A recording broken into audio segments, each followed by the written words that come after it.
So thank you for the introduction. I'm going to present persistent BitTorrent trackers. This is a joint work with Zhengwei, Shunfan, Zhou, and Aviv.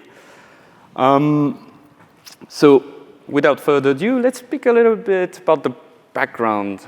You might know what the BitTorrent protocol is, but let's refresh a little bit the moving pieces of this protocol. So it's a peer-to-peer file sharing protocol. And usually how it works is that you download a file, the so-called torrent file. And in this torrent file, you will find some information, some metadata, the hashes of the data that you want to download, a URL of the tracker that you're going to contact. And this tracker is a centralized piece of software that will give you a list of peers. And this list of peers are actually the ones that hold the file. And when you contact them, you will say, hey, I want the file. They will send you pieces of the file, which are fragments of the file. And you will check the hash of each of these pieces for integrity. The hash is found in the torrent file that you previously downloaded. At some point, also in some cases, and more on this later, you will report the statistics to the tracker. Statistics are upload, downloads. So as I said, as a peer, you will contact the tracker, which is very centralized. And it will give you the list of peers. Now, we know that having a centralized piece of software is not great because it can fail, it can stop responding. And so sometimes you want to have a trackerless discovery. And it's typically done with the DHT. There's also another protocol called PEX, which basically gossips the neighbors to the other neighbors, and you're able to get a proper view of the network of peers with that protocol. The only problem is that the BitTorrent client is not aware of any, it cannot really authenticate those peers. So when you're using DHT and PEX, anyone can join the swarm, which is, in a sense, great in a public and permissionless setting, which is open to participate. You don't need any registrations. That's the vanilla use case of the BitTorrent protocol. Here, DHT and PEX are enabled, as I said. Typical use case of this, well, we all know how to download those Linux distributions, but now we also actually see it being used for open weight models to distribute them. Now, you might have encountered this, but some people use this, they just only download, they never upload. And this kind of degrades the ecosystem. This behavior is called free riding. So in two cases, you might want to switch to a private tracker. A private tracker is to be understood as permission tracker. So you have a small community that actually is authorized to exchange those files together. And in two cases, you are incentivized to switch, first of all, to prevent free riding, or because your data is maybe licensed, or you want to ship some in-house software. They use that to ship software to data centers.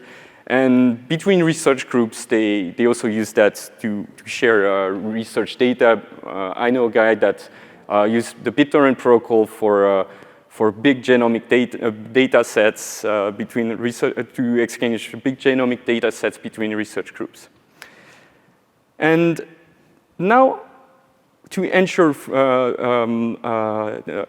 the lack of free riding, you want to have some reputation of the peers. And this reputation is usually a function of the upload and download, and typically it's the ratio. But now, since we took a piece of software that was meant to be used in the public permissionless setting into the permission setting, we run into some problems. So we are going to focus on the private tracker setting here. And I'm going to talk about a few problems and the design goals. So first, we have a big problem of centralization, because as I told you, we cannot really enable DHT and PEX here in the private tracker setting because you don't have this authentication information necessary at hand in the BitTorrent client. So if the tracker fails, the swarm will basically go blind.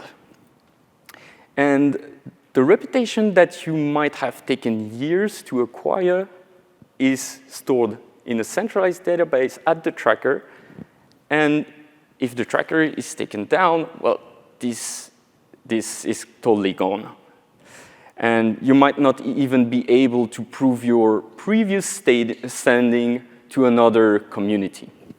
Usually it's done with screenshots, and we know how, well, easily it's manipulable, the HTML and the screenshots, so it's not great. This brings us to authentication, the second problem. Statistics that you report to the tracker, they are self-reported. They are not authenticated. So you can totally cheat and say, OK, I uploaded 1 terabyte, whereas you only uploaded 1 gig.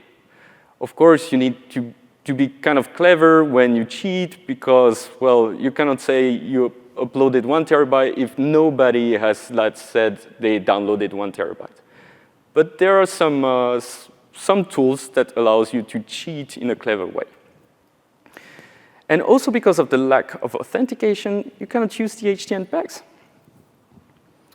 So what we want to do is persist the reputation, have some decentralized discovery, and also to authenticate those exchanges. Let me present you the solution. So first we thought, OK, let's put the reputation on a smart contract. And we have a dictionary with public keys and the reputation. And now, OK, this is good because this can act as a PKI to actually authenticate the DHT. But now, we also want, we cannot put an authenticated upload and downloads on the smart contract because nobody is going to believe it, because that's the tracker that's going to write the reputation. We also need to authenticate the exchanges.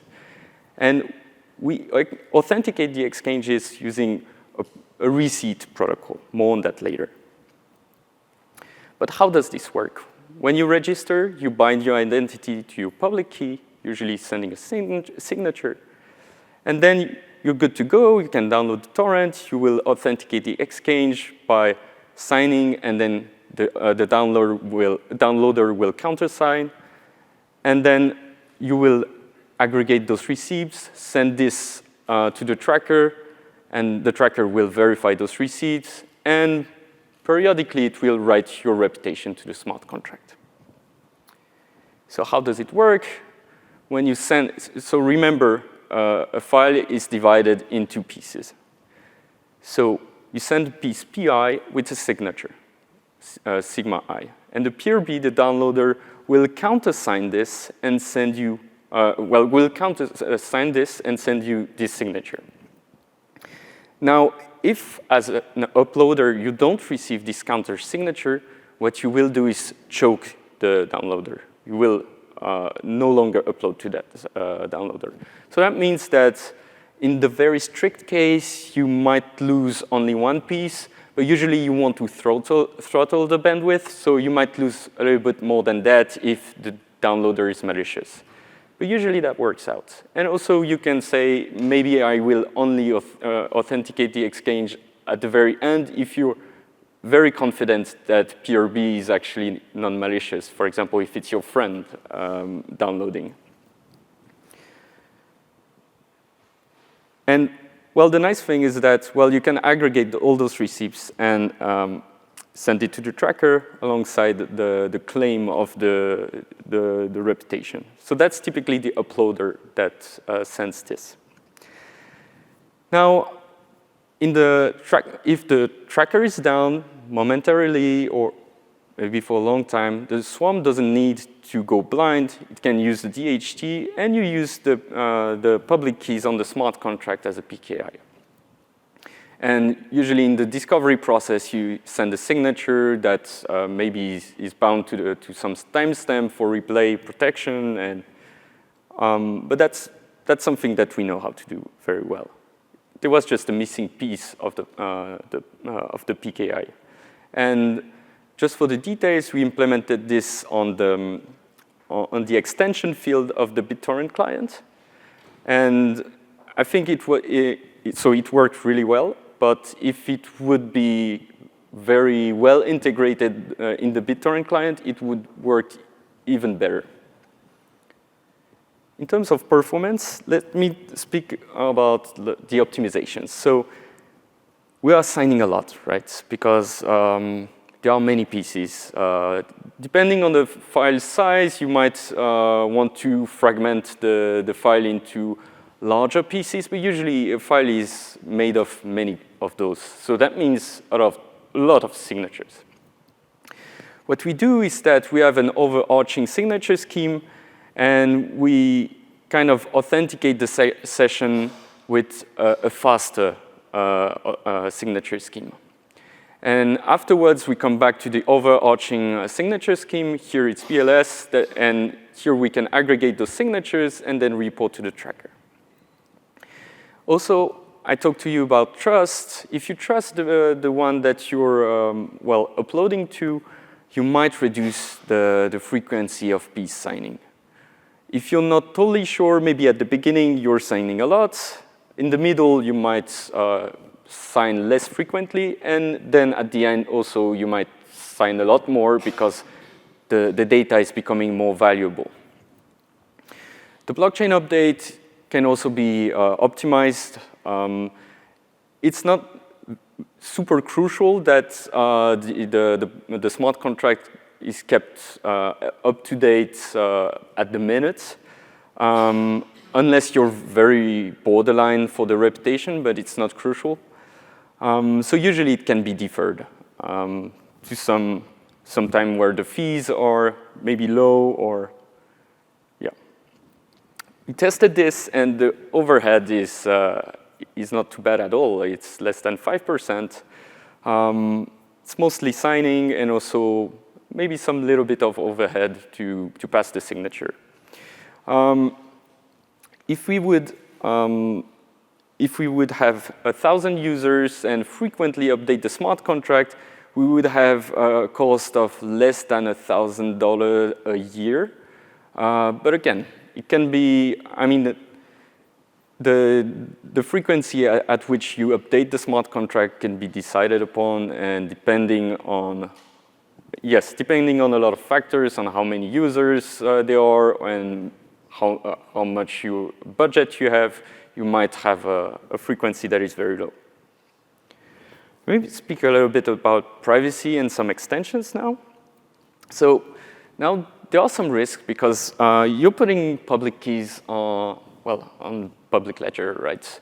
So people might say, hey, what are you doing there? So you have your public key in this community, and I know it's your public key maybe because,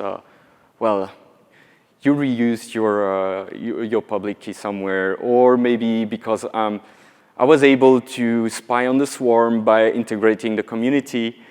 And, well, can we do better? Well, of course, when the tracker advertises the list of peers, it can create an ephemeral session key. So that creates some unlinkability. That's already good, but maybe we want to hide the reputation itself. We can do this with commitments. So that's good. Now we can.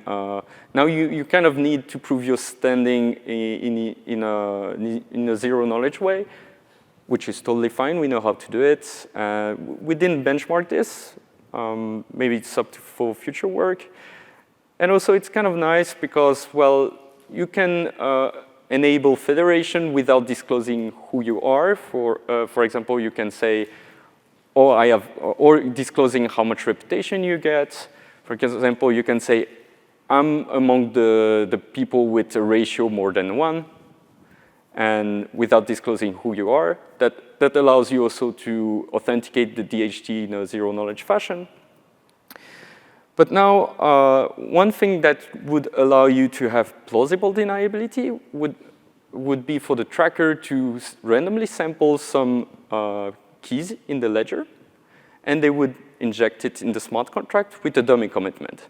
So now, if someone knows that it's your public key and it's in there, you might say, no, it's the tracker that actually sample my key and put it in there. So you have some plausible deniability. Can we do actually better? Can we have no tracker at all? Because as I told you in those cases, usually it's the tracker that still updates the smart contract. I think we can do better. For example, we could have a monotone structure over the member of the tracker, and the updates could be done in a way that is weighted by their on-chain reputation. So in that setting, that would be truly decentralized. As I told you, we could have some federation. We could also save the catalog on all of these peers, really have something that is decentralized and have the discovery also done on the smart contract. And now we have a ratio that is authenticated on-chain, and that probably means that it can enable some economy. Let's say that I have a very big reputation, you don't, you want to integrate the community, maybe I can sell you some of my reputation, and then you can integrate the community. For the conclusion, well, where private trackers now stand, reputation is in a single database. A tracker failure would render the swarm totally blind. You have self-reported statistic, which is the biggest problem, I think. How we fix this? We fixed it with a reputation that is on-chain, and that allows to authenticate the DHT. We also authenticate the different transfers. We showed that the overhead is not bad at all. We also have ways to mitigate the privacy risks. And we can see that we have many extensions, and we think that this can be the building block of many other applications, since this reputation is kind of important. For example, you could even think of it as a permissioned way to draw consensus using your reputation. Here, there's also some future work to be done, because here we are in the private tracker setting. We assume Sybil resistance. It's totally realistic, because usually in those private trackers, they require interviews or really a strict process to integrate the community. But what if we could have this reputation worked in a permissionless setting? That would also be great. So that was it from my side, and thank you for your attention. Thanks so much, FX. I'll start with a question, because you mentioned Sybil resistance, and what do you mention about, can you spin up a peer yourself and sign receipts? How do you prevent that? Because other than kind of imposing permission. So I'm assuming you refer to the fact that you can inflate your reputation by having many people downloading your data? Yeah, well, you yourself try to say that you downloaded it, or your other machine downloaded it, but you haven't. So since it's Sybil resistant, you cannot duplicate your identity, right? And let's say you have a friend in the community that also downloads from you. Well, downloading would reduce your reputation. It would increase your reputation as an uploader, but the downloader, it would reduce its reputation. So it's kind of a zero-sum game. But interestingly, it only works due to the Sybil-resistant nature of this registration process. So that would be interesting to think if there is a permissionless setting where this could be adapted. For example, let's say that you have zero reputation and you download from someone, then probably this shouldn't raise the reputation of the other person. But here it works because it's Sybil resistant. Questions from the audience? Yeah, thanks for the talk. As I understand it, you sort of sign the individual pieces of the file, and then the other peers aggregate them with BLS. one of the core concepts of BitTorrent is that the entire, file is ultimately, there's a Merkle tree over the entire thing. So I was wondering if there's like an opportunity to, if instead of, signing and aggregating the individual pieces, if you could, sign some interior node of the Merkle tree instead to kind of save on the. Absolutely. Yeah. That's something we thought about, but we wanted to be flexible in the sense that sometimes you only upload some pieces of a file, maybe 3-4 pieces of a file, because the torrent client is actually optimizing for many other factors, the bandwidth, and sometimes also other clients are optimizing for other factors. So at first you're uploading a lot, and suddenly you're not uploading anymore because there is another peer with much better bandwidth, and so you end up like uploading 1,000 pieces, whereas there are millions of it. So, but yeah, totally. If you are in the setting where you consider that you upload the complete file, it works. Yes. Thank you. Thanks. I'll ask another question.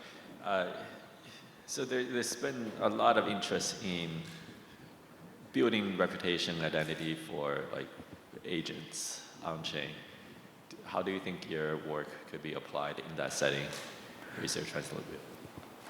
So I guess I'm not sure what the reputation would translate to agents, but I'm sure there is something to do with this because an agent behaving well or doing good responses could have a better reputation, right?